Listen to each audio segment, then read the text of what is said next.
नमस्कार दोस्तों, मैं यशवंत गौरव पूर्वांचल करियर क्लासेस पे आप सभी लोगों का पुनः स्वागत करता हूं। आशा करता हूं कि आप स्वस्थ होंगे और अपने लक्ष्य की प्राप्ति के लिए हमेशा कार्यरत होंगे और कड़ी परिश्रम कर रहे होंगे। क्योंकि दोस्त ये जो दौर चल रहा है ना, इसमें सबसे बड़ी कोई बीमारी इस समय बनी है तो वो बेरोजगारी है। और अगर आप निरंतर प्रयास या निरंतर परिश्रम नहीं कर रहे हैं तो रोजगार प्राप्त करना तो भूल ही जाइए। इतना कंपटीशन हो गया है। कंपटीशन के साथ साथ दोस्तों नौकरियां जो रह गई वो नाम मात्र की रह गई हैं। पढ़ने के लिए सभी लोग पढ़ रहे हैं, ठीक।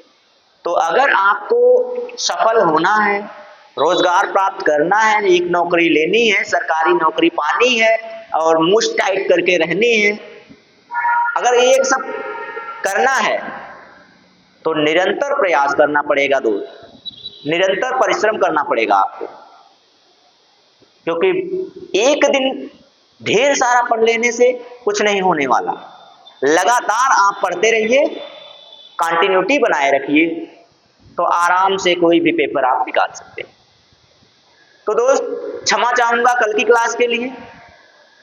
कल की क्लास मैंने 15 प्रश्न लिया था, लेकिन उसमें 7 ही प्रश्न पे जाके टेक्निकल एरर आ गया। भाई टेक्निकल चीजें हैं, एरर तो आ ही सकता है, कुछ ना कुछ कमियां आ सकती हैं, तो उससे आपको कोई समस्या नहीं होने वाली है। जितने प्रश्न मिले थे आपको उतने बखूबी व्याख्या के साथ मिले थे। तो चलिए आज उसके बाद से शुरू करते हैं। उसके बाद जो प्रश्न हमने लिए हैं आपके लिए वहीं से शुरू किया जाए। तो चलिए दोस्त, नई ऊर्जा नए जोश के साथ शुरू करते हैं अपना वही सेशन, वहीं जहां से हमने छोड़ा हुआ था। आइए, तो अपने तरफ से आप अपनी सफलता में कोई कमी मत छोड़िएगा और जितना हम लोग आपके लिए प्रयास कर रहे हैं बस वही ध्यान दीजिएगा कि वो ना छूटने पाए। वो छूटेगा तो कहीं ना कहीं कोई नंबर जरूर छूट जाएगा आपका, और नंबर छूटना ही सबसे गलत बात है। वो छूट जाएगा तो परसेंटेज छूटेगा, परसेंटेज छूटेगा तो भाई कट ऑफ आपका नीचे रहेगा, नीचे रहेगा तो ऊपर वाले निकल जाएंगे, आपको दबा कर जानते ही हैं कितनी होड़ लगी हुई है। चलिए, तो प्रश्न नंबर 7 तक हमारे देखने में तो हो गया था, 7 हो गया था। चलिए फिर से बता दे रहे हैं, 7 भी बता दे रहे हैं। तो आइए पहले हम एक बढ़िया सा आपके लिए पेन ले लेते हैं जिससे समझाने में आसानी होगी आपको। तो ये लीजिए, एक तो रेड कर लेते हैं और एक क्या कर लें भाई, आज एक हरा कर लेते हैं। चलिए, एक रेड कर लिए, एक हरा कर लिए। अब इसको हम थोड़ा सा बड़ा करना चाहेंगे ताकि आपको विजिबल हो, देखने में भी कोई समस्या आपको ना उत्पन्न हो, ठीक। ये लीजिए। अब हमें लग रहा है कि आपको ना देखने में कोई समस्या है ना पढ़ने में, ठीक। इतना बड़ा बड़ा प्रश्न हो गया, आप देखते रहिए और उत्तर दीजिए जल्दी से। पहला जो प्रश्न आपके सामने है दोस्त, वो किससे है वो देखिए। एकदम हताश मत होया कीजिए आप। अरे एक क्लास बीत गई, दूसरी क्लास आएगी। नई ऊर्जा, नया जोश, नए शब्द, नए प्रश्न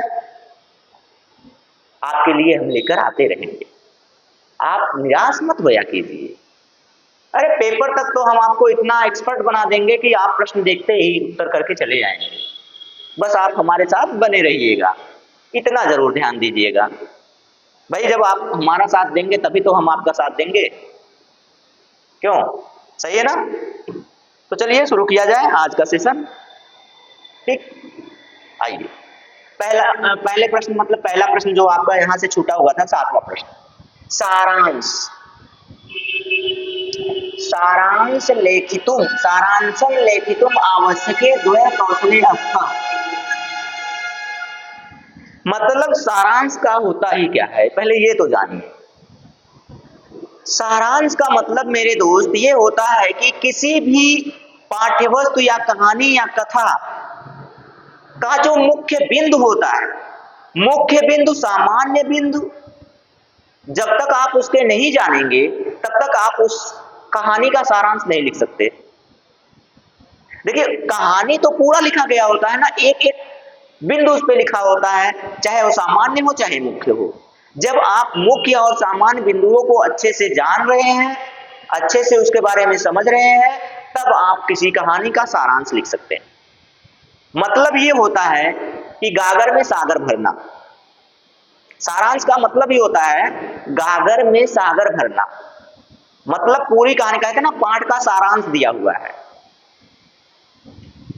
पाठ का सारांश, ओवरऑल समरी। ओवरऑल समरी होती है ना, चलिए ओवरऑल समरी आपने सुना हुआ है ना। ओवरऑल समरी का मतलब जानते हैं, पूरी कहानी का निचोड़ बताना। जितने शब्द मैं बता रहा हूं बस इतना जानते रहिए, सारांश आपको कभी दिक्कत नहीं देगा।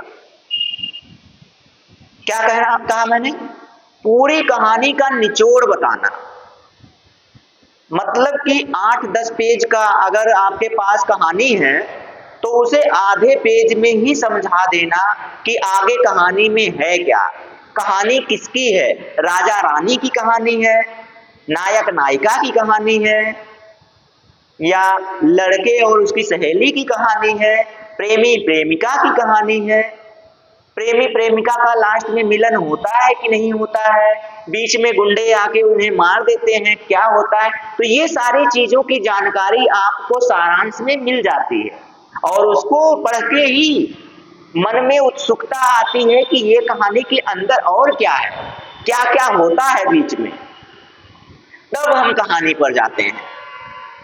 सारांश में मुख्य बिंदु होता है, कहानी का मुख्य बिंदु होता है, ठीक है। और सारांश लिखने के लिए क्या आवश्यक होते हैं, तो सारांश लिखने के लिए किसी कहानी का मुख्य बिंदु, सामान्य बिंदु और जो उसके कहानी का उद्देश्य होता है वो आपको पता होना चाहिए, तभी आप सारांश लिख सकते हैं।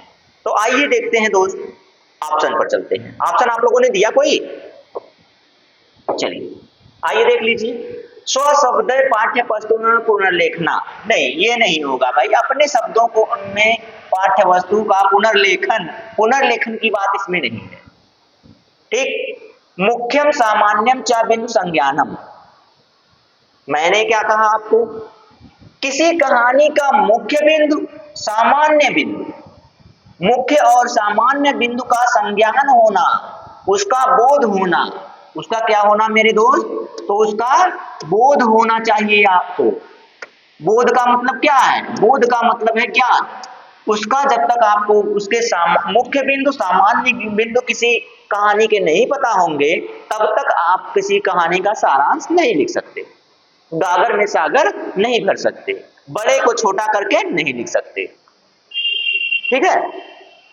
तो इतने शब्द अगर आपको पता है तो यह प्रश्न आपको जिंदगी में कभी दिक्कत नहीं देने वाला है, ठीक। चलिए, तो इस प्रश्न का राइट आंसर मैंने अभी जो समझाया था वही देखिए आपके सामने मिल गया। बाकी छोड़ दीजिए, अब इसको भी छोड़ दीजिए, इसको भी छोड़ दीजिए। इस प्रश्न का राइट आंसर आपको क्या मिल गया, ऑप्शन नंबर बी मिल गया, मुख्यम सामान्यम च बिंदु संज्ञानम, मतलब मुख्य और सामान्य बिंदु का संज्ञान होना चाहिए, बोध होना चाहिए, ठीक। चलिए अगले प्रश्न पर चलते हैं। अब ये रहा प्रश्न अगला आपके सामने। हाँ क्या है, यदा छात्रा कालस्य अवधारणम अवगंतुम समर्था भवन्ति, क्या आगे कुछ और है प्रश्न में, देख लिया जाए।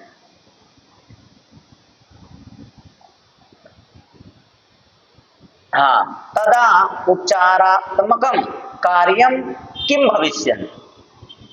अच्छा क्या पूछा है इसमें, जब बालक काल की अवधारणा को समझने में असमर्थ है, जब बालक काल की अवधारणा को समझने में असमर्थ है तो आप उपचारात्मक तरीके का प्रयोग कैसे करेंगे, उपचारात्मक तरीके का प्रयोग करके उसको कैसे सिखाएंगे, कैसे उसको काल की अवधारणा समझाएंगे। तो दोस्त मैंने आपको काल पढ़ाया हुआ है। काल का मतलब मैंने उस समय बताया था, काल का मतलब होता है समय। काल का मतलब महाकाल मत समझिएगा, ये मैंने पढ़ाते समय भी बताया था। जय महाकाल मत करिएगा भाई, क्योंकि यहाँ पे जय महाकाल करेंगे तब तो आपका सत्यानाश हो जाएगा, क्योंकि यहाँ पे महाकाल जी का आना उचित नहीं है। यहाँ पर आपको उनका ज्ञान होना उचित है कि ये जो काल है, काल का मतलब होता है क्या? काल का मतलब होता है समय। काल का मतलब क्या होता है? समय। और समय का ज्ञान कौन कराता है? धातुओं के द्वारा समय का ज्ञान लकार से होता है। किससे होता है? लकार के द्वारा किया जाता है। अब लकार मैंने आपको बताया था मेरे दोस्त की 10 प्रकार के होते हैं, लेकिन आपको 10 प्रकार पढ़ने नहीं है। आपकी जो एनसीईआरटी है, एनसीईआरटी है, ये कक्षा 10 तक आपको सिर्फ और सिर्फ 5 ही लकार पढ़ने के लिए क्या कहता है? बताता है कि आपको 5 ही लकार पढ़ने हैं। तो कौन कौन से वो लकार हैं मेरे दोस्त, जरा जल्दी से कमेंट करके बता दीजिएगा कि पांचों लकार कौन से हैं। मैं भी जान जाऊं कि आपको काल के बारे में पता है, महाकाल के बारे में भी पता है और इस काल के बारे में भी पता है। ठीक है, तो चलिए जल्दी से बता दीजिए पांचों लकार का नाम। पहला क्या होता है? लट लकार, दूसरा लोट लकार, तीसरा लिट लकार, चौथा लंग लकार, एक होता है विधिलिंग लकार। अब मैंने क्रम थोड़ा सा आगे पीछे कर दिया है, उससे कोई दिक्कत आपको होनी नहीं चाहिए। ठीक है, लट, लंग, लिट अगर आप क्रम से चलेंगे तो ये होते हैं। लट लकार वर्तमान काल, लंग लकार भूतकाल और लिट लकार भविष्यत काल। ये तीनों काल के बाद लोट लकार आज्ञार्थक, विधिलिंग लकार चाहिए के अर्थ। आपने वहां नहीं पढ़ा है तो यहां जान जाइए। सारी जानकारियां मैं आपको देता चलता हूं ताकि आपको कोई समस्या ना हो। तो लकार के बारे में आपको समझाना है। अब इसने कहा कि यदि बच्चे को यह समझने में असमर्थता हो रही है, मतलब बच्चा समझ नहीं पा रहा है, तो आप उपचारात्मक तरीका क्या अपनाएंगे? कैसे आप बच्चे को सिखाएंगे लकार? तो इसमें सबसे बढ़िया यह होगा, आइए ऑप्शन के थ्रू चलते हैं, क्योंकि मैं तरीका कुछ और बता दूंगा और इसमें कुछ हो सकता है और। पहली बात देख लीजिए, इस प्रश्न को आप देखते ही क्या काम करेंगे? काट देंगे। क्यों? क्योंकि इसमें निगेटिव पॉइंट दिया हुआ है, नकारात्मक शब्द दिया हुआ है। रटंत विद्या, रटनम, आगे कुछ भी लिखा हो उससे कोई फर्क नहीं पड़ता है। रटना जहां आ गया भाई, काट के हटा दीजिए, एक ऑप्शन कट गया। संबद्ध लकाराणाम अभ्यास, सही भाई, संबद्ध लकार को पढ़ना चाहिए, कोई बात नहीं, आगे भी देख लेते हैं। संदर्भानुगुणम भाषाभ्यास, भाई संदर्भ के अनुगुण उनको क्या करना चाहिए? अभ्यास करना चाहिए। यह भी इसमें जरूरत नहीं। बचा क्या? लकारानुगुणम रूपाणाम पुनः पुनः स्मरणम, पुनः पुनः स्मरणम। ठीक है, अब पुनः पुनः स्मरणम, यही ऑप्शन आपका ये भी कट जाएगा। बचा ये वाला ऑप्शन आपका, ये डी वाला ऑप्शन जो है, इसका मतलब क्या है दोस्त? लकारों को उनके अनुरूप जो रूप होते हैं उनके पुनः पुनः मतलब बार बार स्मरण कराना चाहिए, बार बार उस पर क्रिया कराना चाहिए, बार बार उस पर क्या कराना चाहिए? क्रिया कराना चाहिए, अभ्यास कराना चाहिए, अभ्यास कराना चाहिए, क्रिया कराना चाहिए मेरे प्यारे दोस्त। बार बार उस पे कार्य करवाना चाहिए, बार बार उस पे आप क्या कीजिए? प्रश्नम पृच्छति, मतलब प्रश्नों के पूछने का कार्य कीजिए, प्रश्न पूछने का कार्य कीजिए, जिससे बच्चे के दिमाग में जब वह बार बार कोई चीज आती है, कोई चीज वह बार बार सुनता है, तो स्वतः ही वह सीख जाता है। यहाँ पे तब आपका सहजता का सिद्धांत कार्य करने लगेगा। कौन सा कार्य? सहजता का सिद्धांत कार्य करने लगेगा दोस्त। सहजता का सिद्धांत का मतलब यही होता है कि जो चीजें उसे बार बार दिख रही हैं, जो चीजें उसको बार बार मिल रही हैं, उसको वह स्वतः ही सीख लेता है बालक। तो यही बात है यहाँ पे कि लकार और उनके रूप को, लकार के जो गुण हैं, लकार के जो रूप हैं, उनको बार बार बच्चे को अध्ययन करवाइए तो वह उसको सीख जाएगा। तो ये होगा आपका राइट आंसर, क्वेश्चन नंबर 8 का। चलिए आगे चले अगले प्रश्न पर। ये लीजिए, बहुत ही प्यारा सा प्रश्न है दोस्त। इसको भी आपको जानना चाहिए। क्या है? सतत सतत व्यापक मूल्यांकन अंतर्गते, मतलब सतत व्यापक मूल्यांकन के अंतर्गत क्या होता है? सतत व्यापक मूल्यांकन के अंतर्गत क्या होता है दोस्त? तो क्या होता है इसमें यह होता है कि बच्चे की निरंतर, बच्चे का नियमित रूप से आप मूल्यांकन करते रहते हैं, जिससे बच्चा सक्रिय होता है सीखने में, जिससे बच्चा क्या होता है? सीखने के लिए सक्रिय होता है, हमेशा तत्पर होता है, क्रियाशील होता है। आप बच्चे का सतत व्यापक मूल्यांकन करेंगे तो उसके ज्ञान का आपको क्या होता रहता है? मूल्यांकन होता रहता है, उसका आप आकलन करते रहते हैं, उसमें जो कमियां रहती हैं उनका सुधार होता रहता है। किससे? सतत व्यापक मूल्यांकन से। सतत व्यापक मूल्यांकन से क्या होता रहता है? तो किसी बालक के सतत व्यापक मूल्यांकन से उसके ज्ञान में वृद्धि होती है। ज्ञान में क्या होती है? वृद्धि होती है। वह क्रियाशील होता है, वह सीखने के लिए सक्रिय होता है, वह हमेशा सीखने और सिखाने के कार्य में क्या होता है? क्रियाशील, तत्पर होता है, जिससे उसके ज्ञान की वृद्धि होती है। या फिर उसके अंदर अब आप उसका निरंतर व्यापक मूल्यांकन कर रहे हैं, आकलन कर रहे हैं उसका। जब उसका आप आकलन कर रहे हैं तो आपको यह भी समझ में आएगा कि बच्चे में क्या कमियां रह जा रही हैं, बच्चा क्यों नहीं सीख पा रहा है। तो यह सारी चीजें भी आपको क्या होंगी? पता चल जाएंगी। बच्चे का बहुमुखी विकास होता है सतत एवं व्यापक मूल्यांकन से। बच्चे का क्या होता है? बहुमुखी विकास होता है। किससे? सतत एवं व्यापक मूल्यांकन से। क्यों? क्योंकि सतत एवं व्यापक मूल्यांकन से बच्चे में आने वाली कमियों को दूर किया जाता है, क्योंकि उनकी कमियों का पता चलता है। जब कमियों का पता चलता है तो आगे उन कमियों को क्या किया जाता है? दूर करने का प्रयास किया जाता है, जिससे बच्चे का चहुमुखी विकास होता है। तो ये रहा प्रश्न का पूरा संदर्भ। आइए इसके उत्तर को देखते हैं। तो इसके उत्तर को क्या देखा जाए दोस्त? सतत एवं व्यापक मूल्यांकन में क्या होना चाहिए? छात्र सदा आनंद कार्य में मग्न रहता है। आनंद पूर्वक कार्य में क्या रहता है? मग्न रहता है।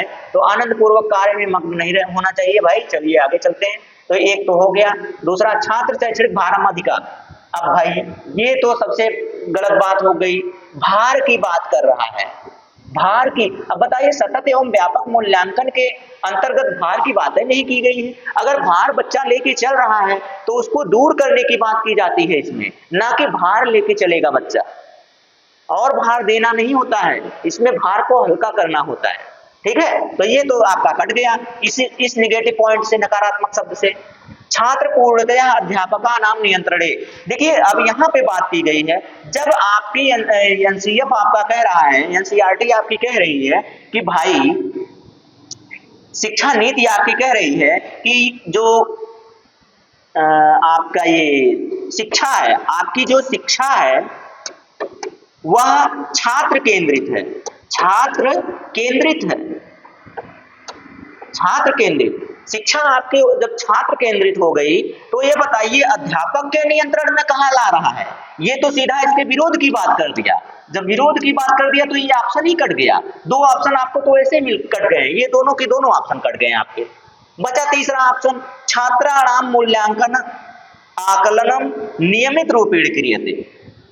सतत एवं व्यापक मूल्यांकन का मैंने यह एक गुण बताया कि छात्रों का मूल्यांकन और आकलन नियमित रूप से होता रहता है। उनमें क्या कमियां रह गई हैं, क्यों बच्चे सीख नहीं पा रहे हैं, बच्चे को क्रियाशील बनाना, यही वाला ऑप्शन आपका उस पर क्या कर रहा है? खरा उतर रहा है। इसका मतलब यही सही ऑप्शन हो जाएगा आपका। अगर आपको अब कहीं सतत मूल्यांकन से प्रश्न मिल जाए तो मुझे नहीं लगता कि आप उसे गलत करके आएंगे। अगर आप गलत कर पा रहे हैं दोस्त तो फिर से आपको वीडियो देखने की जरूरत पड़ जाएगी, फिर से देख लीजिएगा, नहीं गलत होगा, ये मेरा विश्वास है। चलिए अगले प्रश्न पर चलते हैं। बहुत प्यारा सा प्रश्न, ये देखिए, बहुत प्यारा सा प्रश्न है। सृजनात्मक पठन से उदाहरण। सृजनात्मक पठनस्य उदाहरणम, सृजनात्मक पठन का क्या उदाहरण है? सृजनात्मक पठन का उदाहरण जानते हैं दोस्त क्या होता है? सृजनात्मक का मतलब ये होता है कि बच्चे को जो भी आप पढ़ाएं, बच्चा अपने शब्दों में उसे नए नए तरीके से, भिन्न भिन्न तरीके से सीखे, भिन्न भिन्न तरीके से उसको आपके समक्ष प्रस्तुत करे, चाहे वो लिखने का हो, चाहे वो पढ़ने का हो, चाहे कुछ बनाने का तरीका हो। बच्चे में सृजनात्मकता का मतलब होता है कि नई बुद्धि का विकास होना। क्या होना? नई बुद्धि का विकास होना बच्चे में। अब जब बच्चे में नई बुद्धि का इसमें भी होता है चौमुखी विकास होना। बच्चे का सृजनात्मकता का मतलब ही होता है चौमुखी विकास होना। चौमुखी विकास का मतलब क्या हुआ कि बच्चा जब आप जो चीज पढ़ाएंगे ना, उसको वह अपने तरीके से ढाल लेगा, अपने तरीके से आपको बताएगा, नए शब्दों में बताएगा, नए वाक्यों में आपको समझाएगा कि नहीं इस तरह से भी हो सकता है। विभिन्न तरीके से, विभिन्न दृष्टिकोण से, विभिन्न नियमों से वो आपको समझा सकता है। सृजनात्मकता का यही उदाहरण बनता है। सृजनात्मकता का अर्थ ही यही होता है कि बच्चे में चौमुखी विकास होना। बच्चे में चौमुखी विकास का क्या मतलब हो गया? अब बच्चा जो आप एक कहानी बच्चे को बताएं, बच्चे को कहानी बता रहे हैं तो बच्चा उसको अपने शब्दों में लिख दे रहा है, तोड़ मरोड़ के, चाहे जिस तरह से उसको वह अपने शब्दों में, टूटे फूटे शब्दों में ही प्रयोग करेगा। गलत भी हो सकता है, ऐसा नहीं है कि वह हमेशा सही ही करेगा, गलत भी कर सकता है, लेकिन नई बुद्धि का प्रयोग तो कर रहा है, परंपरागत तो नहीं चल रहा है, नियमों पर तो नहीं चल रहा, पीछे के जो नियम है रटे रटाए उसी को वह रिपीट कर रहा है। सृजनात्मकता कहाँ हो गई उसमें? जब बच्चा आपके नियमों को हूबहू सीख ले रहा है, वही वापस बता रहा है आपको, तो उसमें नवीनता कहाँ आई? सृजनात्मकता का मतलब ही होता है नवीनता आना, बच्चे में नवीकरणीय ज्ञान का उद्गम। तो दोस्त, अब मुझे लगता है कि इस प्रश्न का उत्तर देने में आपको कोई समस्या नहीं होने वाली है, इसीलिए मैं प्रश्नों का पहले क्या कर दे रहा हूं, आपके समक्ष व्याख्या कर दे रहा हूं। कैसी लग रही है क्लास? ये जो सेशन है दोस्त, ये कैसा लग रहा है आपको? कमेंट करके बताइए, मजा आ रहा है कि नहीं आ रहा है? प्रश्नों का व्याख्या मैं इतनी विस्तृत तरीके से कर दे रहा हूं कि उत्तर देने में आपको कोई झिझक नहीं होनी चाहिए। सभी लोग उत्तर दे के जाइएगा कि हाँ सर समझ में आया, क्रिस्टल क्लियर हो गया है। जब तक तोड़ेंगे नहीं तब तक छोड़ेंगे नहीं, ठीक है? तो आइए प्रश्न का उत्तर दीजिए और ज्यादा भावनाओं में ना बहा कीजिए। चलिए आइए इस प्रश्न का उत्तर दीजिए दोस्त। तो क्या उदाहरण होगा इसका? सृजनात्मक पठनस्य उदाहरण। सृजनात्मक पठन का क्या उदाहरण है? संबद्ध सूचनार्थ अंतर्जाल दर्शनम, अंतर्जाल दर्शनम, अंतर्जाल दर्शनम, ये नहीं होगा। चलिए आगे चलते हैं। भिन्न दृष्टिकोणेन नाटकीकरणम भूमिका निर्वहणम पुनर्लेखनम च। अब बताइए, जो मैंने आपको बताया इसमें मिल रहा है कि नहीं मिल रहा है?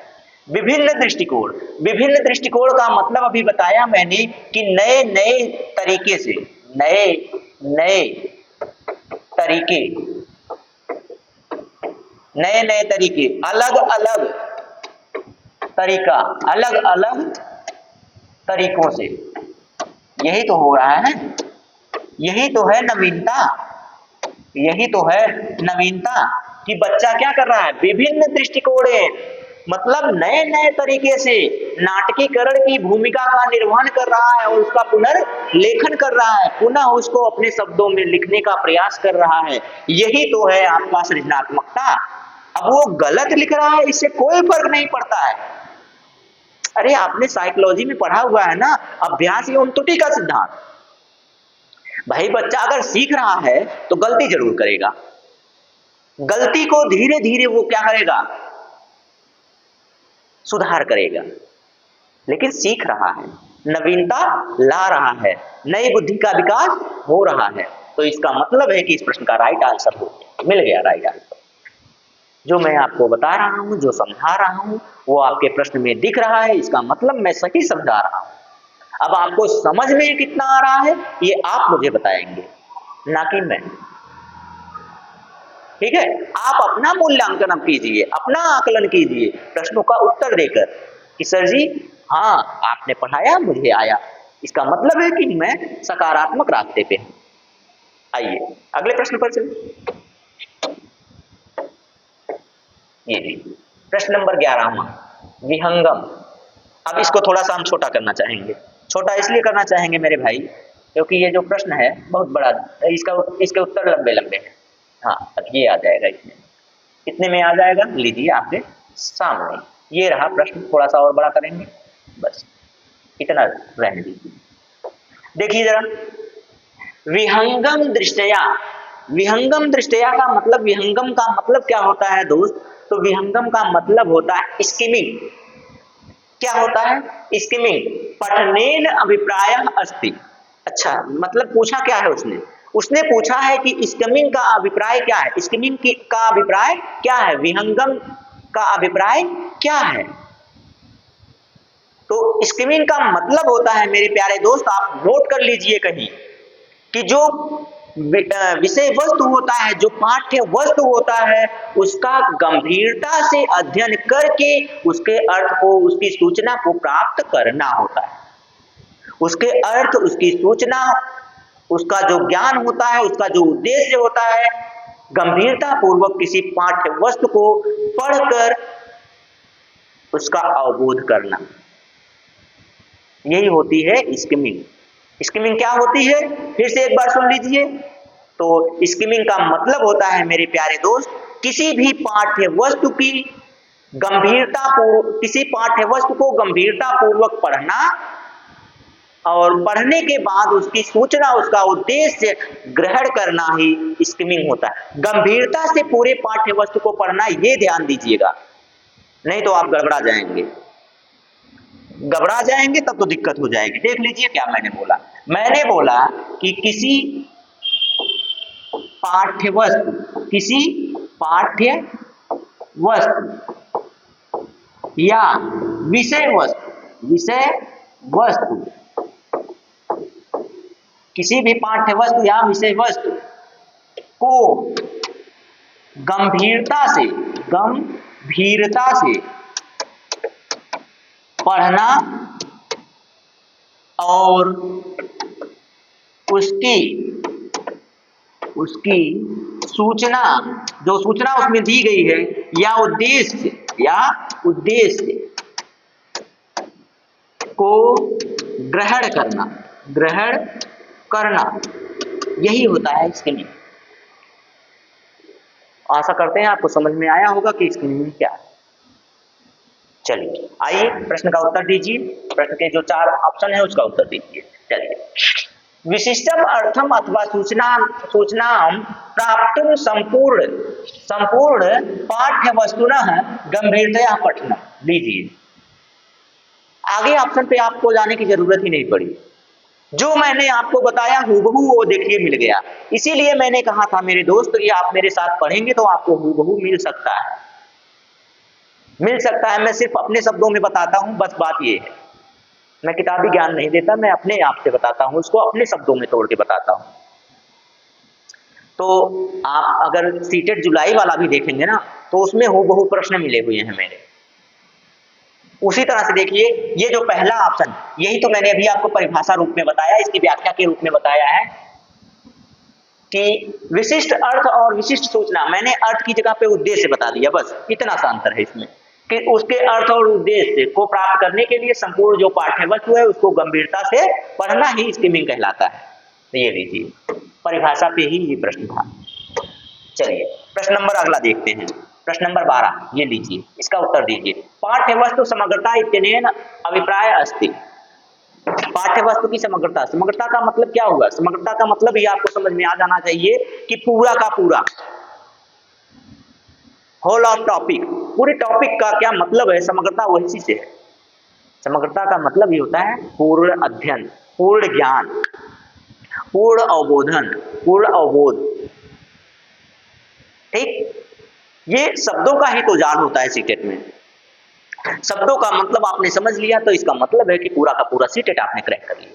आइए, कस्मिन् अनुच्छेदे प्रदत्त सूचनाओं प्रस्तुतम, प्रस्तुतम का मतलब कुछ नहीं है, दीर्घ अनुच्छेदात सूचना लेखनम, विभिन्न अनुच्छेदेषु वाक्येषु परस्परम संबद्धता दर्शितुम सर्वेषां नाम पदानाम प्रयोगः। अभी अभी मैंने बताया कि होता क्या है, समग्रता का मतलब होता है कि पूरी जानकारी विभिन्न अनुच्छेदेषु वाक्येषु परस्परम संबद्धता, वाक्यों और शब्दों में जो अंतर संबंध होता है, जो अंतर संबंध होता है उनके नाम पदों का प्रयोग करना, उनके नाम पदों का क्या करना, प्रयोग करना। मतलब यही है कि समग्रता का अध्ययन करना, समग्र रूप से किसी बिंदु का, कोई जो बिंदु है यानी कि जो टॉपिक जिसे आप कहते हैं, शीर्षक कह लीजिए, कोई शीर्षक है उसके बारे में पूर्ण अध्ययन करना। क्या करना? पूर्ण अध्ययन करना। ठीक, पूर्ण अध्ययन करना, यही समग्रता का उद्देश्य है। लीजिए, राइट आंसर आपका सी हो गया। यदि कोई दिक्कत हो, कोई समस्या हो तो आप मेरे समक्ष उसको प्रस्तुत कीजिए, मतलब मुझे बता दीजिए भैया। कितने प्यार से कहता हूं, बता दीजिए, बता दीजिए। आप लोग बताते ही। क्लास कैसी लगी यह भी बताया कीजिए कमेंट में। कमेंट आप बताएंगे तो मैं एक एक कमेंट देखता हूं कि भाई किसको क्या समस्या है, किसने क्या लिखा है, किसने क्या उत्तर दिया है, ये सारी चीजें मैं देखता हूं। चलिए आइए चलते हैं अगले प्रश्न पर। ये लीजिए, अधिकृत श्रवणेन अभिप्रायः अस्ति। अधिकृत श्रवणेन क्या होता है भाई? अधिकृत का मतलब होता है स्वामित्व, अधिकार, मतलब कि इस प्रकार से सुनना कि जो भी तथ्य, जो भी कहानी, जो भी कथा है उसको पूरा अपने अंदर समाहित कर लेना, यानी कि पूरा का पूरा एकदम अच्छे तरीके से समझ जाना, पूरा का पूरा अच्छे तरीके से क्या करना, समझ जाना। अभी समग्रता में भी यही था, अधिकृत श्रवणेन का भी मतलब यही होगा भाई कि अच्छे से पूरी जो कथा कहानी है उसको अच्छे से समझ जाना, उसको अपने दिमाग में फीड कर लेना, ताकि उस पर जब परिप्रश्न किया जाए, जब उस पर प्रश्न पूछा जाए तो आप उसका सही उत्तर दे सकें। यही होता है अधिकृत श्रवणेन। चलिए आगे देखते हैं, इसमें उत्तर देना है ना, हमें उत्तर देख लेते हैं कि उत्तर क्या है। परिस्थिति यदा श्रवण सत्रे संपूर्ण कार्यम करोति, श्रवण सत्रे संपूर्ण कार्यम करोति, श्रवण सत्रे पूर्ण कार्यम करोति नहीं होता है भैया, संभाषण रूपेण अथवा अभिलेखन रूपेण स्वाभाविक संभाषण श्रवणम।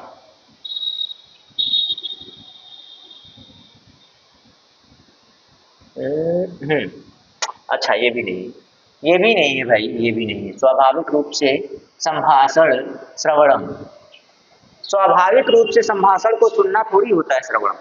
श्रवणम का उद्देश्य एक होता है भाई, सुन करके उसके अर्थ को ग्रहण करना। श्रुत्वा अर्थ ग्रहणम, श्रुत्वा अर्थ ग्रहणम, सुन करके अर्थ को ग्रहण करना, ये मैंने आपको पढ़ाया हुआ है। श्रवण कौशल में मैंने आपको पढ़ाया हुआ है कि इसका उद्देश्य क्या होता है। तो इसका उद्देश्य होता है कि सुन करके उसके अर्थ को ग्रहण करना। कोई भी टॉपिक हो उसको सुनिए और उसके अर्थ को पूरी तरीके से, उसके भावों को पूरी तरीके से, उसके विचारों को पूरी तरीके से समझ जाना ही श्रवण कौशल होता है। तो ये भी तो नहीं हुआ। उच्चय की बात, क्या उच्चय, अरे भाई ऊंचाई से मतलब तेजी से पढ़ने से थोड़ी होता है। विशिष्ट सूचना प्राप्तुम अवधानम पूर्वक श्रवणम, इसका यही उद्देश्य ही होता है श्रवण कौशल का। अभी अभी मैंने बताया कि श्रवण कौशल का उद्देश्य मैंने बताया है कि उसका क्या करना, उसके अर्थ को, उसके भाव को, उसके विचारों को सुन करके ग्रहण करना।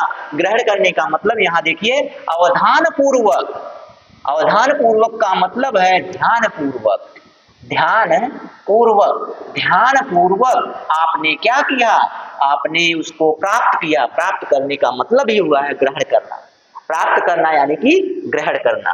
ठीक है। विशिष्ट सूचना का मतलब जो उस वक्तव्य में जो वक्तव्य रखा गया है उसमें जो भी सूचना है उसको आपने अवधान पूर्वक यानी कि ध्यान पूर्वक यानी कि उसका बोध कर लिया है, वही श्रवण का उद्देश्य होता है। ये रहा आपका आंसर। कोई दिक्कत, कोई समस्या आपको आ रही है, कोई उलझन, कोई प्रॉब्लम, कोई जटिलता अगर आपको लग रही हो तो आप हमें तुरंत बताइएगा। हमें तो नहीं लग रहा है कि आपको कोई भी समस्या आ रही होगी, क्योंकि जितने सरल शब्दों में हम बता रहे हैं, जितने शब्दों को लेकर बता रहे हैं, वहीं ना वहीं कोई ना कोई शब्द तो जरूर भिड़ जाएगा आपसे, कहीं ना कहीं आपको एक शब्द तो जरूर टकरा जाएगा। अरे भाई मैं 5-6 शब्द बता दे रहा हूँ, उसमें से एक शब्द तो जरूर ही टकरा जाएगा। आप याद कीजिएगा, आंख बंद करके याद कीजिएगा, अंतर मनन कीजिएगा कि हाँ यशवंत सर आपने क्या बोला था। जो मैं बोला रहूंगा वो आपके दिमाग में चलने लगेगा कि हाँ यही तो बोले थे। चलिए आइए, ये लीजिए, लेखनम स भाषणात् भिन्न अस्ति। लिखना पढ़ने से भिन्न, लिखना बोलने से भिन्न कैसे है? लिखना बोलने से, भाषणात्, लिखना भाषण से भिन्न कैसे है वो दिखाना है आपको। तो देखिए, लेखने गतिविधि आधारित प्रवाह अधिक भवति। आधारित प्रवाह अधिक भवति, भाई प्रवाह की बात कहाँ कर रहा है इसमें? चलिए इसको, इनको भी प्रवाह कर दीजिए, जाइए आप प्रवाहित हो जाइए। लेखने व्याकरणात्मक संरचनाया अधिक संबंध न भवति। अरे भाई लिखने में आप व्याकरण का संबंध नहीं लेंगे तब किसका लेंगे? लिखने में आपको व्याकरण से संबंधित जानकारी तो रखनी पड़ेगी। ना भवति, भवति होता है, ना भवति नहीं होता है, आवश्यकता भवति होता है। ठीक है, आवश्यकता होती है, यहाँ नहीं की बात कर दिया, गलत हो गया। लेखनम प्रायः मुक्तम भवति, लेखन प्रायः मुक्त होता है। कहाँ से मुक्त होता है भैया? बिना टॉपिक के आप मुक्त तरीके से क्या लिखेंगे? बिना टॉपिक के, टॉपिक बंधित होता है, टॉपिक पर आधारित होता है, टॉपिक पर, किसी भी टॉपिक पर यह क्या होता है? आधारित होता है। मुक्त रूप से आप कैसे लिखेंगे? मुक्त रूप आपका तब होना चाहिए जब आपका कोई बिंदु है उस पर आधारित, आप चाहे जिस तरह से लिखिए, लेकिन आप पूरी तरीके से मुक्त होकर क्या लिखेंगे? समझ में नहीं आएगा क्या लिखना है। आपको दिया गया है कि गाय पर निबंध लीजिए, आप भैंसे पर लिख रहे हैं, तो ये मुक्त तरीका थोड़ी हुआ। हाँ आप गाय पर लिखिए, मुक्त रूप से लिखिए, अपने शब्दों में लिखिए, ये होता है मुक्त रूप, ये थोड़ी होता है। ठीक, लेखने पुनरावृत्त्या अथवा संक्षेपीकरण से न्यूनता। ये देखिए, ये सही है, ये सही है भाई। पुनरावृत्ति होती है, पुनरावृत्ति और संक्षेपीकरण की न्यूनता होती है लेखन में। किसमें? लीजिए, अब इसको पहले साफ कर दें उसके बाद। जो लेखन होता है ना मेरे भाई, लेखन में पुनरावृत्ति, पुनरावृत्ति के साथ संक्षेपीकरण, संक्षेपीकरण की न्यूनता होती है, की न्यूनता होती है। न्यूनता मतलब कमी होती है। लेकिन यही भाषण की बात करते हैं तो भाषण में पुनरावृत्ति और संक्षेपीकरण की अधिकता होती है। ये इसका एक क्या है? गुण है। लिख लीजिए कि भाषण में पुनरावृत्ति और संक्षेपीकरण की क्या होती है? अधिकता होती है। लेखन में पुनरावृत्ति और संक्षेपीकरण की न्यूनता होती है। ठीक है, चलिए, लेखन में आप बार बार किसी चीज को लिख नहीं सकते, लेकिन बोलने में आप पुनरावृत्ति शब्दों की कर सकते हैं, समझा सकते हैं उनको। अब बताइए, आपको लिखना है तो आप विस्तार पूर्वक लिखिए ना, संक्षेपीकरण क्यों करेंगे आप उसका? ठीक है, चलिए, तो प्रश्न का राइट आंसर क्या बन गया? लेखन पुनरावृत्त्या संक्षेपीकरण न्यूनता भवति। ठीक है, चलिए आगे चलते हैं अगले प्रश्न पर। प्रश्न नंबर 14 हो गया, ये रहा आपका प्रश्न नंबर 15वां आपके सामने। कस्यामपि संस्कृत कक्षाया, कस्यामपि, एक मिनट, कस्यामपि संस्कृत कक्षायाम अधिकाधिकम संस्कृत प्रयोगेन लाभः भवति। आप किसी कक्षा में, संस्कृत की कक्षा हो चाहे किसी भी कक्षा में, जिस विषय की कक्षा है उसमें आप बार बार उसी लैंग्वेज का प्रयोग करेंगे तो उससे सहजता आएगी, स्वाभाविकता आएगी। सहजता और स्वाभाविकता जहां आती है दोस्त, तो वही विकल्प आपका सही हो जाता है। जैसे मैं कहूं कि आपको संस्कृत भाषा छोड़िए, आपको इंग्लैंड में भेज दिया जाए, अंग्रेजी प्रवेश दिया जाए, इंग्लिश का परिवेश दे दिया जाए, तो आपको इंग्लिश सहजता से समझ में आने लगेगी। आपको हिंदी भाषी क्षेत्र में छोड़ दिया जाए, आपको हिंदी समझाने या पढ़ने की जरूरत नहीं पड़ेगी, वो अपने आप ही सहज ही आपको स्वाभाविक रूप से आपको समझ में आ जाएगा। आपको मुंबई में छोड़ दिया जाए तो आपको मद्रासी सीखने की जरूरत नहीं पड़ेगी, वो धीरे धीरे आपको वैसे ही समझ में आने लगेगी। आपको तमिलनाडु में छोड़ दिया जाए, चेन्नई में छोड़ दिया जाए, तेलुगु आपको आसानी से समझ में आने लगेगी। नेपाल में छोड़ दिया जाए, नेपाली समझ में आने लगेगी। चाइना में छोड़ दिया, चाइनीज समझ में आने लगेगी। तो जैसा आपको परिवेश मिलेगा वैसा आपको क्या हो जाएगा, आप उसी में सहजता से क्या हो जाएंगे, ढल जाएंगे। ठीक है, उसी के अनुकूल आप क्या हो जाएंगे, परिवेश धारण कर लेंगे, अपने आप को उसी के अनुकूल ढाल लेंगे। तो यही बात है कि संस्कृत का अगर आप कक्षा में बार बार प्रयोग कर रहे हैं, अधिक से अधिक प्रयोग कर रहे हैं, तो बच्चे को संस्कृत भाषा बहुत आसानी से समझ में आने लगेगी। उसको कोई तकलीफ नहीं होगी समझने में, कोई दिक्कत नहीं होगी समझने में। तो यही अधिकाधिक प्रयोग का मतलब, किसी भी चीज का आप बार बार प्रयोग कर रहे हैं तो आपको आसानी से समझ में आ जाएगा। ये आपके शिक्षण का एक सिद्धांत भी है, नियम भी है, अभ्यास एवं त्रुटि। अभ्यास आप निरंतरता जानते हैं, ये भी तो है एक नियम कि भाई लगातार जिस काम को आप कर रहे हैं वो आप में इतने अच्छे से आ जाएगा कि वैसा आप उसे दूसरा कोई आपकी कॉपी नहीं कर सकता, आपकी बराबरी उसमें कोई नहीं कर सकता। जो कार्य आप बार बार कर रहे हैं, तो बार बार का मतलब यहाँ अधिक से अधिक का मतलब क्या होगा, बार बार ही तो प्रयोग करेंगे तभी तो ये अधिक से अधिक होगा, बार बार का मतलब ही अधिक से अधिक होगा। तो ठीक है, सहज संस्कृत प्राप्तार्थम संस्कृत परिवेश से निर्माणम भवति। ये देखिए भाई, मैं जो शब्द बोल रहा हूँ वो शब्द तो आपको यही मिल जा रहे हैं। ये बताइए, मैंने कहा ना सहज रूप से उसको समझ में आने लगेगा संस्कृत का अर्थ, संस्कृत का अर्थ उसको सहज रूप से ही समझ में आने लगेगा। भाई संस्कृत अर्थ सहजता से समझ में आने लगेगा, सहज, एक मिनट, सहजता से समझ आने लगेगा। ठीक है, बार बार उसके प्रयोग करने से, अधिक से अधिक प्रयोग करने से संस्कृत भाषी परिवेश बनेगा, संस्कृत भाषी परिवेश बनेगा तो सहजता से बालक उसको सीख जाएगा। ठीक है मेरे प्यारे दोस्त, तो जितना प्रश्न बचा था मैंने उसको हल करवा दिया। इसके बाद जो आपकी टॉपिक होगी दोस्त वो हो जाएगी आपकी गद्यांश और पद्यांश पर, और मुझे लगता है कि समय ज्यादा हो गया है इसलिए छोड़ देना चाहिए आपको, बहुत ज्यादा मैं आपको परेशान नहीं करना चाहूंगा। ये देखिए 16 से 21 का प्रश्न है, तो ये आपके गद्यांश से है। हाँ, तो ये गद्यांश और पद्यांश है, मैं इसको आपको अगली कक्षा में लेकर उपस्थित रहूंगा आपके समक्ष, और आप तैयार रहिएगा मेरे दोस्त कि अगली कक्षा आपकी क्या होने वाली है, तो अगली कक्षा आपकी जानदार होने वाली है, गद्यांश और पद्यांश पर होने वाली है। ठीक है मेरे प्यारे दोस्त, आपके आज के लिए बस इतना ही। धन्यवाद, जय हिंद।